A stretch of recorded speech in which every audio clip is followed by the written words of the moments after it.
This is Dormouse03, and in this video I'm going to be talking about E3. So E3 is a time of year that I always get really excited for. They're talking about new games, new consoles sometimes, and just basically the direction that the industry's going. You get to see all of those new ideas for games that you're going to be hopefully playing in the future. So I am going to be talking about some of the stuff from the press conferences and demos that I've seen. I have watched all 6 of the press conferences.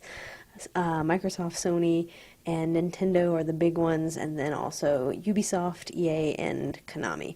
So there were a lot of things discussed, and I will start off by just sort of going through conference by conference. So, and I'll start with the first one that I saw, which is Microsoft. Well, I guess I'll do the big 3 and then sort of the other 3. So the first of the big ones that I saw was Microsoft. And some of the stuff that they showed there, they started off with a bang, talking about Halo 4, which is a game that I'm definitely excited for. I was really excited to see some of the things that they've done with it. They had sort of a live-action trailer thing, which is, I guess, kind of neat. And then they showed an actual gameplay demo, and it looks fantastic. The graphics look like a step up, which is something that I think that they really needed. And then story-wise, it's looking good. I mean, Halo 3 was underwhelming for me. I mean, the story was okay, but it felt short, and it felt like it did sort of all of the tropes that Halo usually does, which is you start off, you're against the Covenant, halfway through the Flood shows up. Over and over, rinse, repeat. It seemed like the formula for Halo 1, 2, and 3, and by 3 it had just gotten pretty old. And then Reach came along, and that was kind of a nice little departure prequel thing, where it was all Covenant all the time, and you weren't playing as Master Chief.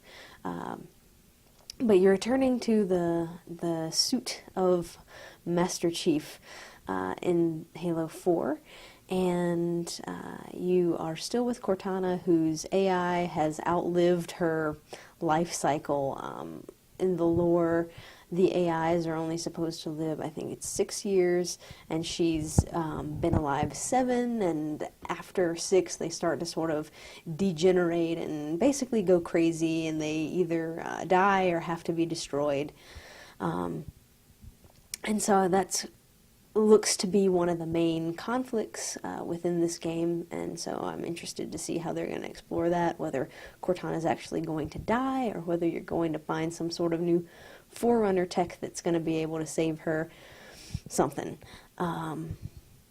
If I had to favor one side or another, I guess I would land on the side of saving Cortana, because I like that character. So that would be my choice, but I think anything that happens, it's going to be dramatic, it's going to be cool. And you got a glimpse of some new weapons for this, and some of the new enemies. So as you're going through, they said this was sort of like a third-ish through the game, so you have already encountered some Covenant enemies, and then you are also encountering some Forerunner enemies, and these are completely new, and looked really cool. They were sort of orangey, and they had sort of like faces opened up, and there were skulls, and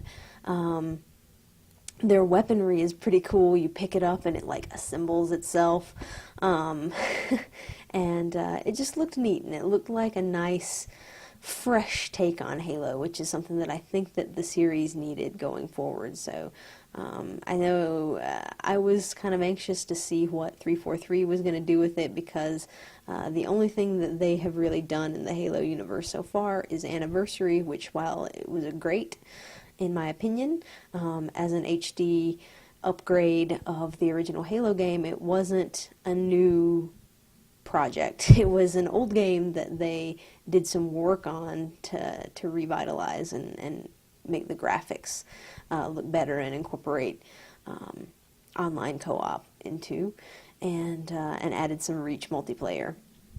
So I was excited to see what they were going to do with this, and it's looking good to me.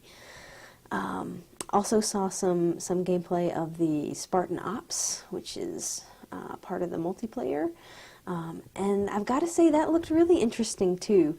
It seemed like that was going to be integrated into the story, and that it was going to somehow be connected with the story in some way, that you were going to get these episodic releases every week of kind of an ongoing story, and then you would have missions based on those episodes, which sounds like a cool concept. It sounds like, again, something fresh that the series hasn't seen, that I don't know if I've seen in multiplayer before, that kind of post-release continuance of content. And they didn't say whether or not it was going to be DLC. What I would suspect and what I would hope is that it's similar to kind of like the challenges that they have now, only in a sort of upgraded form, where you're going to have some sort of challenge to do certain levels or certain types of kills or whatever it might be, that are related to that mission of that episode, and the episodes will be something like little live action minis or something like that, that they'll release, and it won't be DLC. It'll be something that's free and that's integrated through Waypoint or something like that. So don't know too much about it. That's sort of speculation and my hope. But all in all, Halo 4 is looking great, and I'm really excited for it. The next thing that they showed at the Microsoft conference was Splinter Cell Blacklist. And when this game started off, I wasn't sure what it was, because it's sort of this Middle East place, and you're kind of like, what is this? Is this a cinematic for Call of Duty? Not quite sure what this is. And the second that I saw sort of the little marks pop up over the guys' heads, I was like, oh, it's Mark and Execute. That's Splinter Cell. And I was super excited, because that's a series that I really enjoy, and I'm, I guess, one of those crazy people who really enjoyed the old Splinter Cell, the original one. And I also really enjoyed the reboot, I would call it a reboot, Conviction, which was, I think, a 360 exclusive, that was released a couple of years ago. I had a lot of fun with that. It was a really big change, which is why I call it a reboot, in the way that it was played. In the it was more actiony, but still a lot of stealth components in there. I think that it's at its heart, you could still play it as a pretty stealth based game, although you didn't always have to do it that way. But I don't know, it punished you pretty quickly if you tried to run and gun. So I would still call it a stealth game, and especially some of the co-op modes for that, where you are infiltrating an area with either by yourself or with a co-op partner, and not getting seen and trying to sort of stealthily take people out. I thought that was awesome, and I was really excited to see it return. And so it looks like it's similar to Conviction.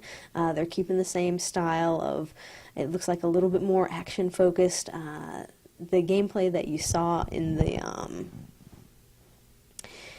demo was sort of out in the open in this Middle Eastern village, and you were tracking these terrorist cells, and apparently there's this blacklist of terrorists that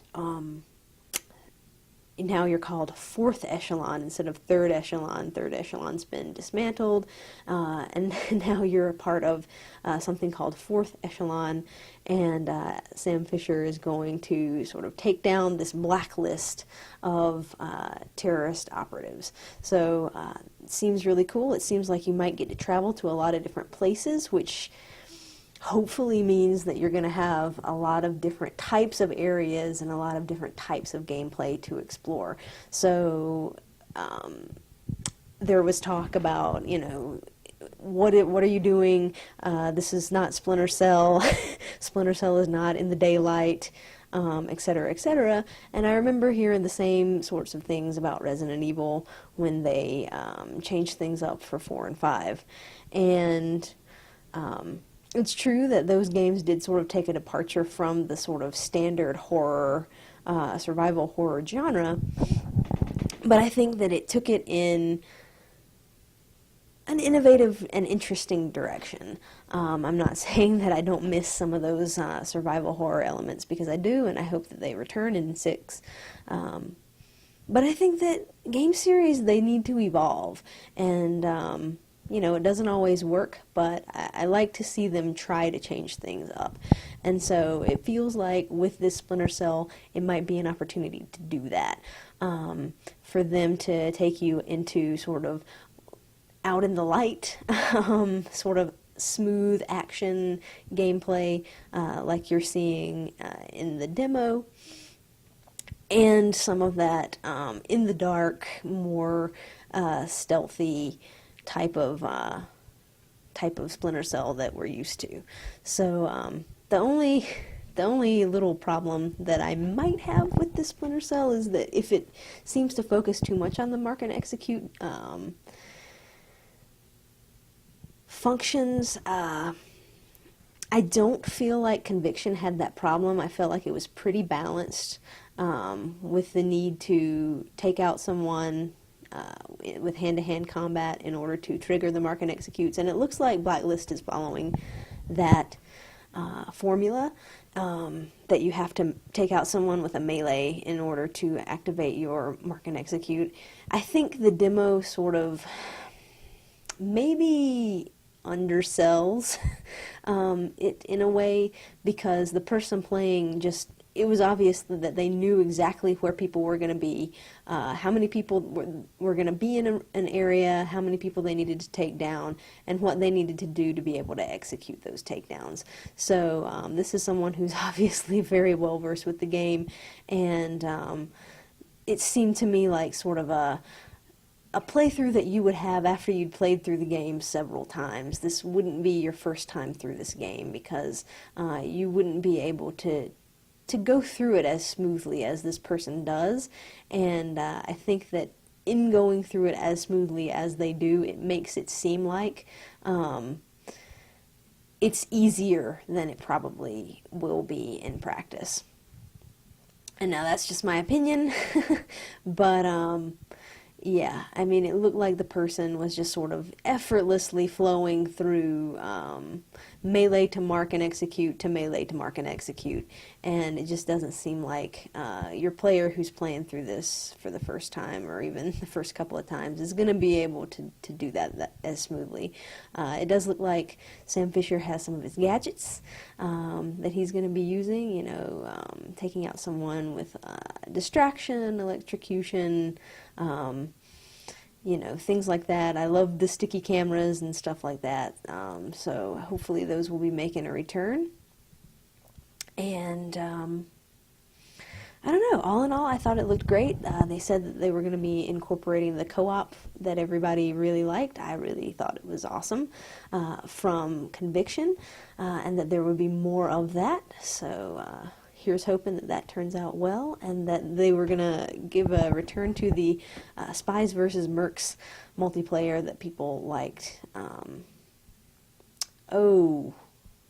From, was it Chaos Theory or Pandora?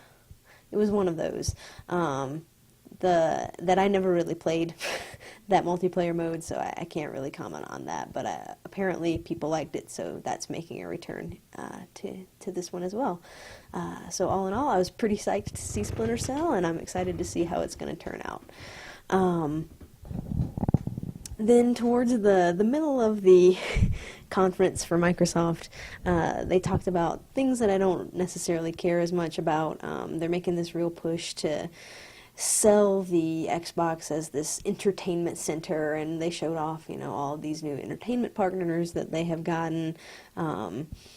Most notably, ESPN is bringing all of their channels, and so you can watch lots of sports, which is fantastic if you really like sports. And I like some sports, but that's not really why I'm using my Xbox. So that doesn't excite me too terribly much, nor did many of the other partnerships that they noted. They also have this thing with Nike, where Nike's developing some sort of new fitness training thing, which seems like it might be interesting if you're into that sort of fitness stuff. Not necessarily my thing.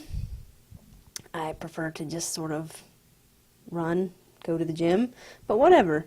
Floats your boat. They also announced this new thing called Smart Glass, which is where it integrates your existing tech into your gaming and multimedia experience, I guess. So they're talking about connecting your tablet or smartphone or PC with whatever you're doing on the Xbox and having sort of extra information there via something like Halo Waypoint, or as you're watching like Game of Thrones, looking at a map of Westeros. I enjoyed looking at the picture of Daenerys, but that was basically all. Because I really like Game of Thrones. But, it seems like a neat feature, not exactly something I think that most of the people who care about E3 necessarily care about. It looked like neat tech, though. What they do with it, I'm not sure. They also pushed a little bit of Kinect integration on some sports games and the like. Again, just not something that I'm super interested in. And they also talked about Internet Explorer coming to the Xbox. So that's kind of neat. It seems like it's something that probably should have happened already, but it's kind of nice that it's finally going to be there. So there's that. They also gave some teasers for 3 new arcade games that are in development. One is called Ascend, and it looks sort of like a medieval monster war thing, kind of a Lord of the Rings meets God of War type something. I don't know, it didn't look too exciting to me. They also have another thing from Twisted Pixel called Lococycle, which all it was a short teaser about, some woman racing, and there was a motorcycle. And so I'm not quite sure what that is, but I know Twisted Pixel comes out with some good properties, so I'm interested to see what that is. There was also this thing, I think from Guillermo del Toro, called Matter, and all there was like this little metallic looking ball that looks like something like the love child of the Oracle from Halo and the cores from Portal. So not really sure what that is either, but it looks like it might be intriguing. I don't know, have no idea what kind of game it is. So I felt like that was sort of weird. Just sort of little teaser trailers like that, and you have no real clue about what these games are going to be about, or when they're going to be out, or what. So, in any case, moving on, they showed a few more games. They showed the new Forza, which is going to be Forza Horizon, which looks like a more arcadey type racing game. They're sort of in the back roads of Colorado at this music festival, and it actually looked pretty fun. I'm not super into racing games, but I do prefer the more arcadey type racers. I think the last racing game I played was Midtown Madness 3 on the original Xbox, if that tells you anything. I played the demo for Need for Speed Hot Pursuit, and thought that it was pretty neat, but I don't know. Racing games aren't my cup of tea, but it looked pretty fun if you're into that thing. They showed a couple of trailers. One for Fable: The Journey, which is a Kinect game where you're using magic and it's in sort of the Fable universe. And I don't know how I feel about that game, because everything that I've seen of it hasn't really said, what is the story here? What are you doing? How do you use these controls? And until I know those things, I can't really say yay or nay. Everything just looks sort of cheesy, and the trailer was sort of cheesy with this dude, this live action guy, sort of, wielding magic. And I don't know. Wasn't super excited about it. But I'm going to reserve judgment because I do like the Fable series, and so we'll see what they do with it.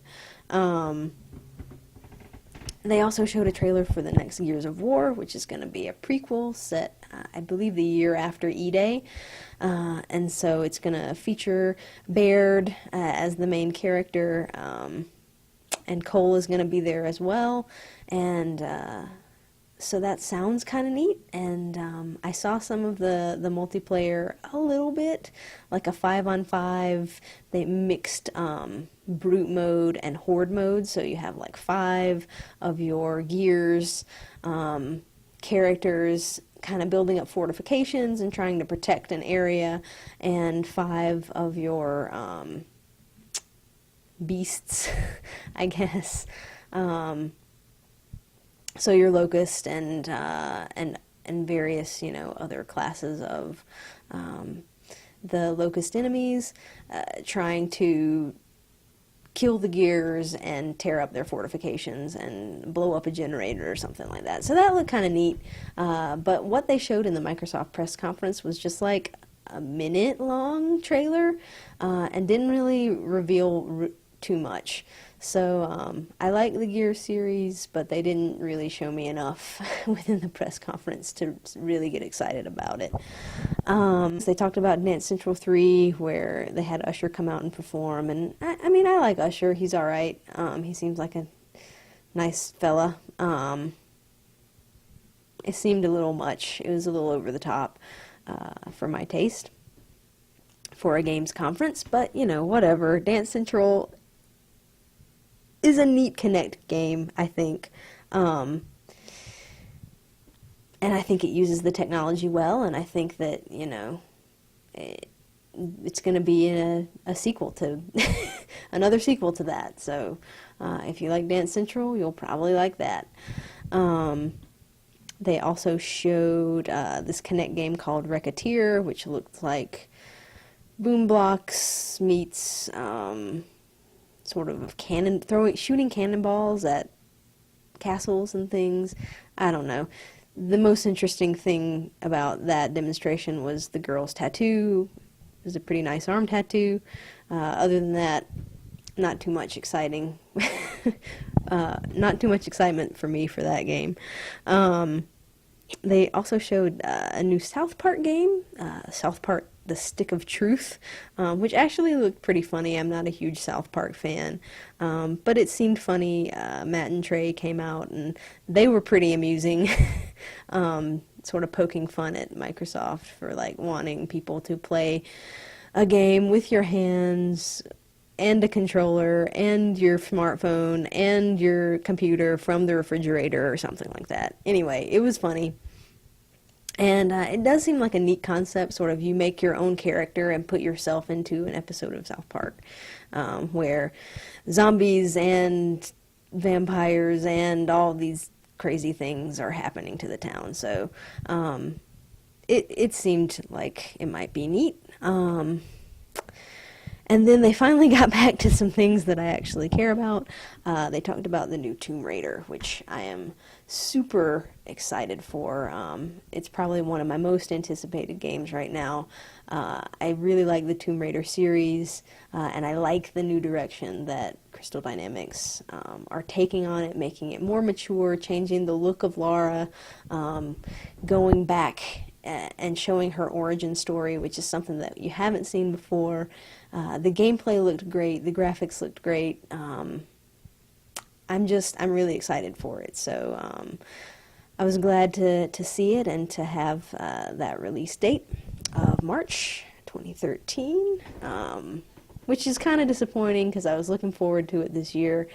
But I'm always in favor of developers taking time to polish something, and so if that's what they're doing with it, I think that that's great, because, like I said, I'm super excited for it. I'm always excited a little bit, I think, when there is a title coming out that has a female protagonist, and so, but Tomb Raider is also sort of like, I mean, she was the first one that was popular and that was a good game, and it's just a great character, and so and it seems like a nice story. It's sort of like Lost meets Lord of the Flies kind of thing, where she gets shipwrecked on this island, and then there are people that are living there that are sort of sinister, and they take some of the crew captive, and she has to use her sort of survival instincts and skills that she has, although she's not super confident in her abilities, because this is her first adventure that she's really ever been on, and so she doesn't really know what she's doing, and she's lacking in confidence a bit, and so I think it's going to be a great story. I'm really excited for it, so, and I really was excited by what I saw of the gameplay. It looked cool, and the first of many bows and arrows in games that I saw in the demos and conferences and things. So bows and arrows seem to be like the weapon that is hot right now for games, oddly enough. Anyway, Tomb Raider, loved it, looked awesome, really excited. Also, they showed Resident Evil 6. And they showed a portion of gameplay with Leon, who is from Resident Evil 4. And I remember hearing in some things from Capcom that there were going to be 3 stories, 3 campaigns. One was going to be with Leon and Helena, another with Chris and some dude that I can't remember his name. And then a third with this new guy, Jason? He's Wesker's son. And,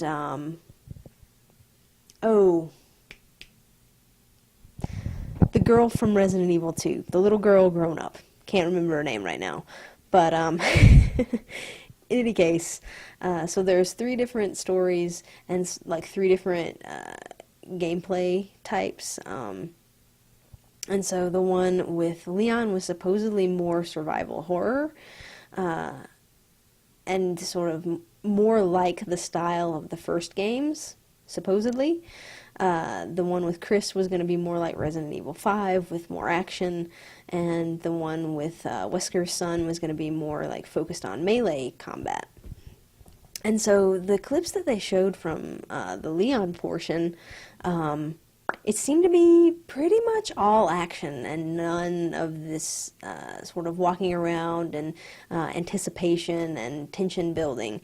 And so, but I think that the part of the level that they showed was set in China, which is where the stories are supposed to converge. And so I think that may be why that was such an action-heavy section, even though it was with Leon, because in China, where everything is kicking off and the storylines sort of merge, I think it is going to be more of that action for all 3 of the characters. So here's hoping, fingers crossed, that that's why it seemed to be more action-packed. But in any case, I mean, the game looked great. It looked like you had a lot better range of motion. You didn't have that stupid laser sight on your guns. You have a regular target, which I'm really happy about. Anybody who's watched any of my Max Payne 3 videos probably knows how much I hate those laser sights, and I hated them in Resident Evil 5, so I'm glad to see that they are not making a return here, at least from what I have seen. So, it looked like a good new entry for the Resident Evil series, so I'm excited to see what's going to happen next with it. And the last thing that they showed was Call of Duty Black Ops 2. And, so I'm not quite sure what to make of it. It wasn't something that I was really excited about going in the first place. And and I'm still not really excited about it now after seeing some stuff about it. The stuff that they showed in the Microsoft press conference was underwhelming. It looked just like your standard issue Call of Duty stuff. You know, there are parts where you are in kind of a tank-like thing, shooting off some missiles at some planes. There's a part where you're sniping some guys with what is, you know, a pretty cool gun, actually. It's something that, it's like a sniper rifle that you can, it has a thermal scope on it, and you can shoot through cover, and the longer you sort of charge your shot, the deeper you can penetrate through cover, so you can kill guys behind sort of like concrete walls and cars and things like that, and also blow up cars to kill people. So that looked kind of neat. The weapon itself seemed like a cool idea, but the game, it just looks, it looks like more of the same old Call of Duty stuff, which I'm kind of, it's oversaturated right now, I think. It comes out every year, and I'm sure it's going to sell a crap ton. You know, people are going to buy it, but I don't know. I did not buy Modern Warfare 3, although I did rent it and play it. And the campaign was okay, and the multiplayer was okay, and the Spec Ops was okay, and the survival mode was okay. But it was nothing that really wowed me. And from this gameplay of Black Ops 2, it didn't really wow me. They also have this new mode that I saw, and it was like a tactical kind of thing, where you sort of get into a tactical position, you see points that you need to capture, you can see your guys on the screen, you can see the enemy guys on the screen, and you kind of direct your forces as to where to go, and then you can also sort of jump into any of your characters to be able to get back into the action and take out guys. It just didn't look fun to me. It looked like they're trying to mix up a first-person shooter with an RTS, and I mean, kudos to them for trying something new and different.